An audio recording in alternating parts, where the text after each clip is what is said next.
supply chain management. What we concentrate on is to use the mindset and the thinking the more.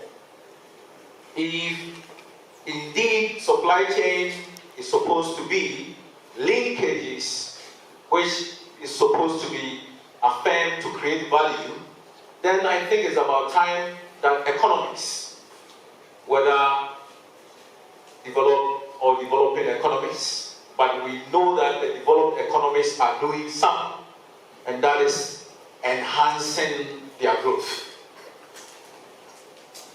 For us in supply Ciscm, we think that we cannot just position ourselves at the annals of the activity-based supply chain.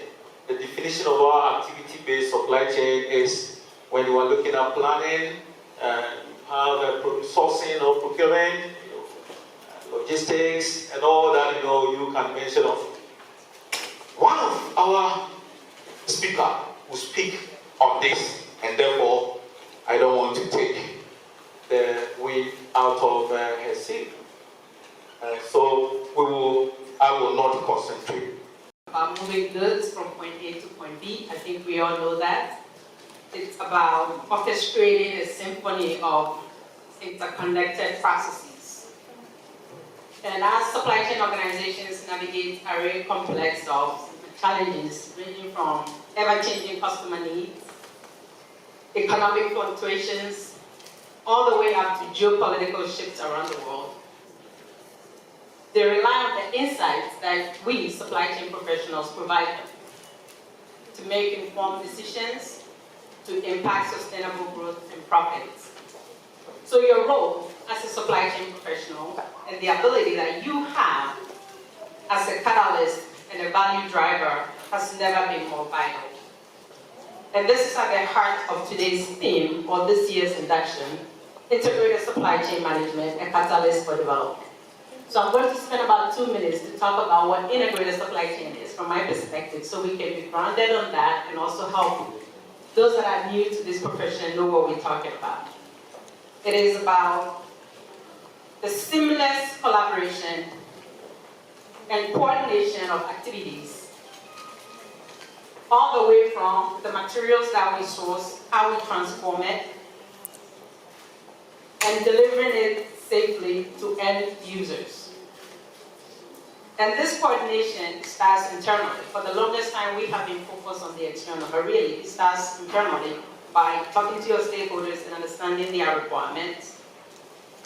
And then on the outside, it starts with your suppliers, your manufacturers, your distributors, and your customers eventually.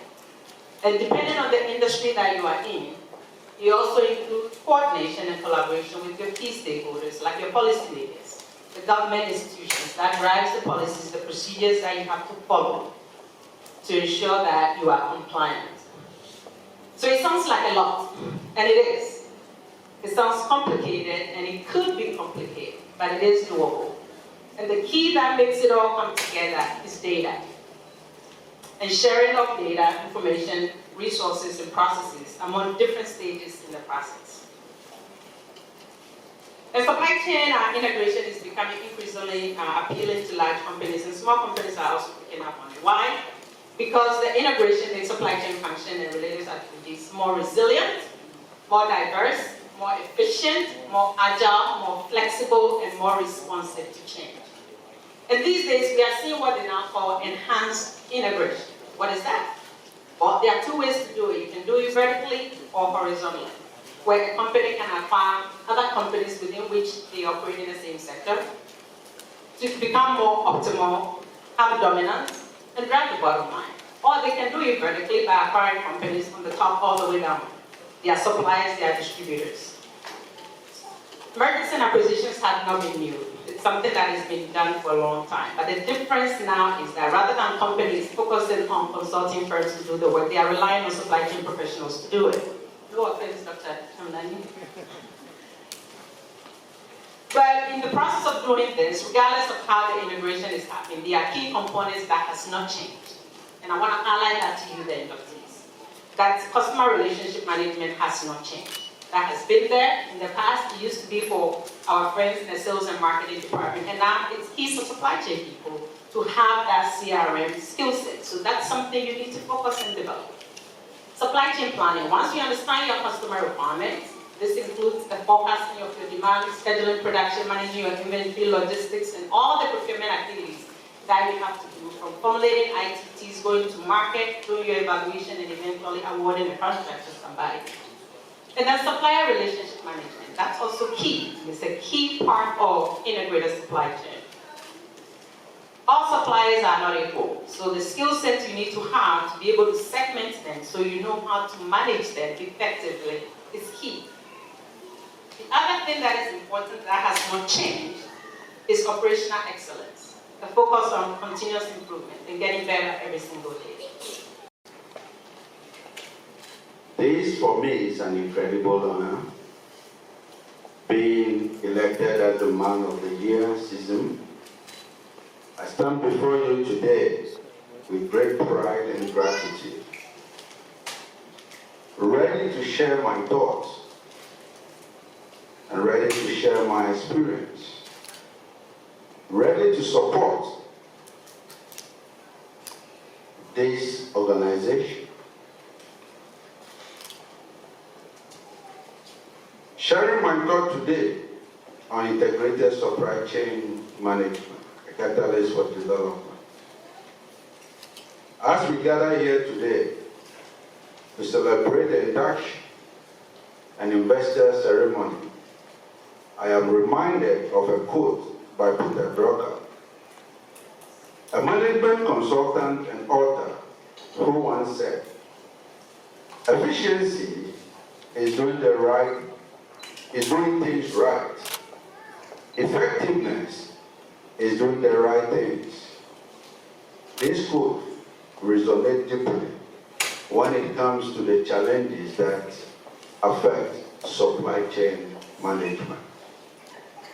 Supply chain has been one of the less recognized institutions in this country,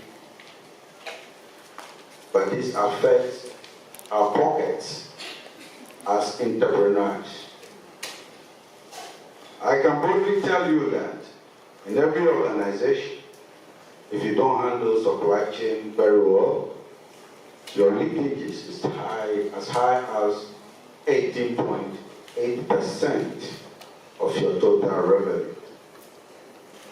In today's globalized and interconnected world, supply chain management faces numerous obstacles that can hinder organizational growth and development.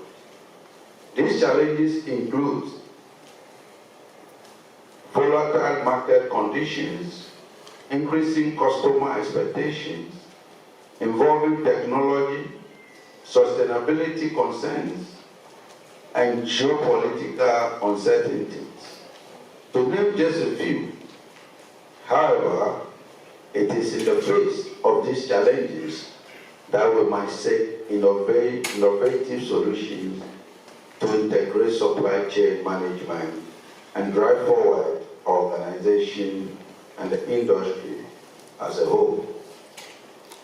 As the Ciscm Man of the Year, I want to highlight 5 innovative ideas to address these challenges and achieve integrated supply chain management during my tenure, and how to support the organization.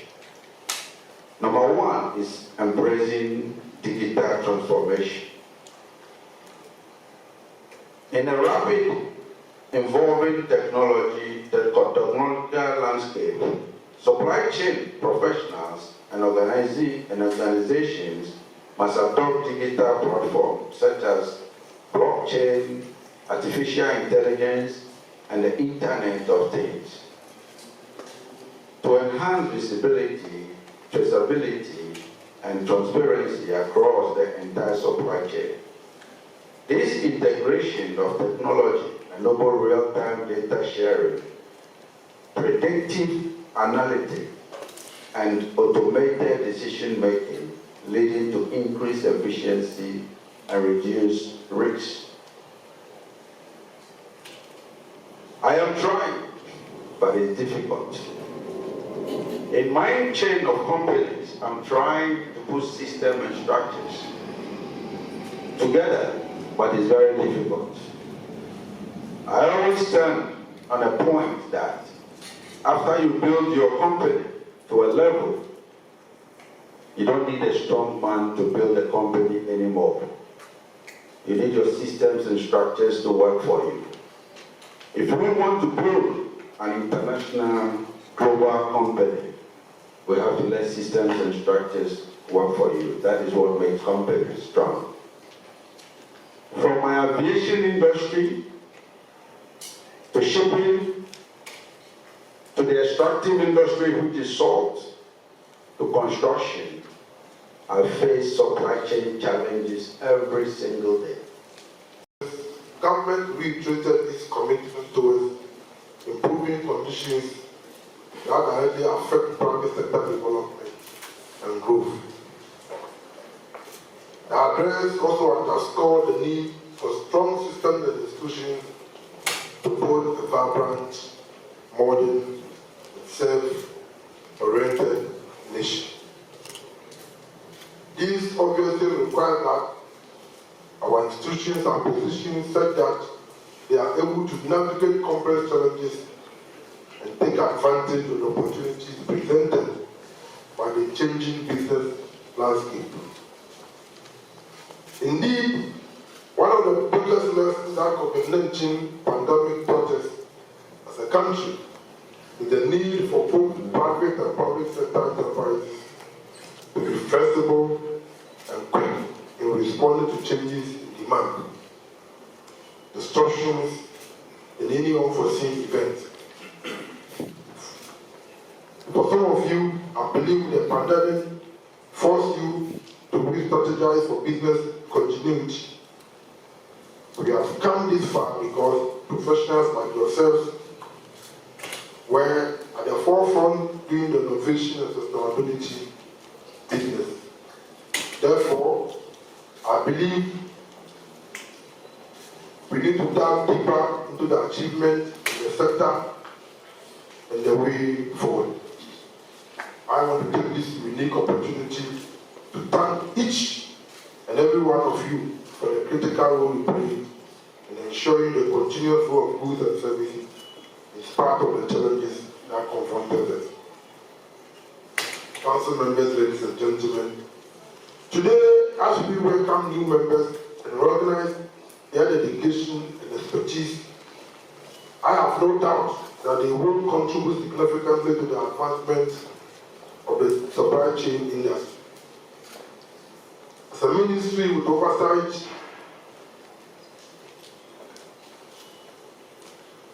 of maritime and inland waterways, aviation and road transport services, we reckon that the logistics and supply chain industry is critical to the growth of our nation, contributing significantly to the survival of businesses and industries alike. Therefore, over the years, government are prioritizing or enhancing physical infrastructure and services, especially at our seaports, our airports, to boost our economic growth and development.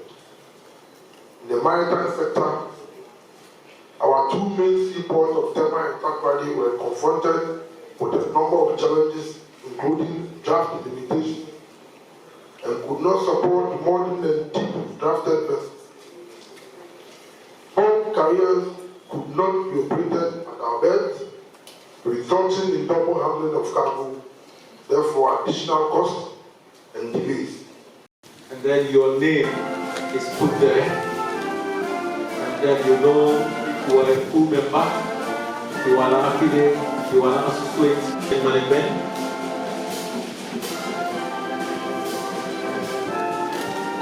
Affirm on this day,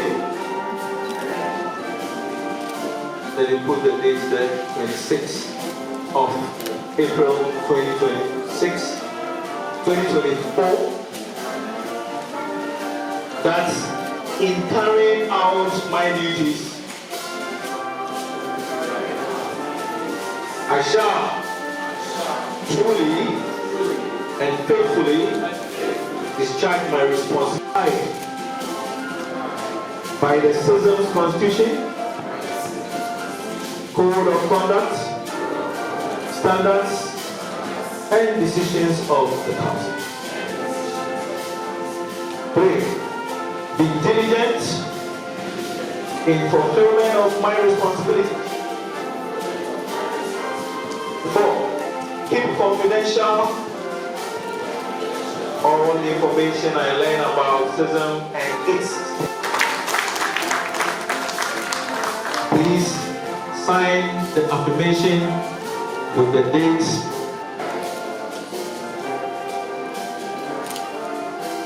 As an eminent member